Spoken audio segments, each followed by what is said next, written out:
a small be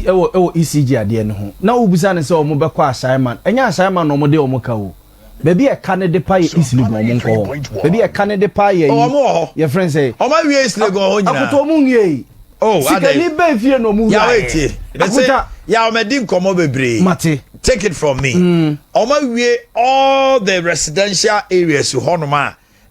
so you know o ma wie ho no nyina akoto na residential area no esikafo no nti obi mu oh dear make ya wait o mo to akotena hilltop o mo free town kwada so residential area na make I'm talking about what you said no plus areas o ma ko hilltop ho no mo ti se so o ma ko ho ne kasa your friend say East Legon ho no mo ti me be kasa wa ya o ma ko ho o mo ko no mo ko se o mo ba de nyame o mo ko no mo ko je se ska no no mo nyae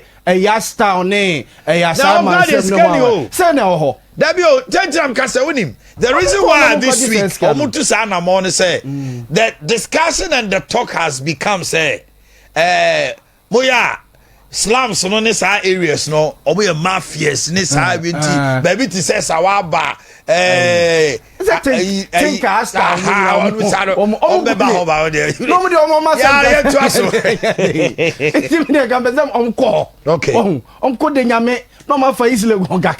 no if I hilltop yeah I heard you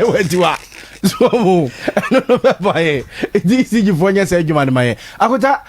former president Mahama who expect be fufuro be free no wana ade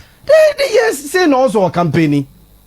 also can the MPP for aye the MPP for intimanye e kire Ghana for say BB for say yebo one district one factory one constituency one ambulance one village one dam one there motimi aye etimedu baby a obi kasa former president Mahama my policy 2024 elections na kwenta enye promises them ono aka oso anshabo yes enye boss bi ne MPP for aye no ho o kwase hwan Boamah na tie die obi enu aye ready so obetie boss bi asem bi abiewu eti ne be ya ne se ne mo ye ya na ode tutututu ho we have the men and power men no Ghana enya so mfa so ana mehu bobi ansa post o si o de kojo pom kroma road minister amakwata interior minister I friend say Bruce Derry and was ministers na say Asante Mampolo the boys no I would see an ebeko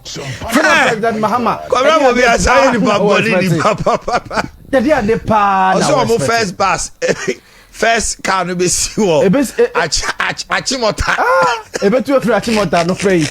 naba you say ya no Mahama no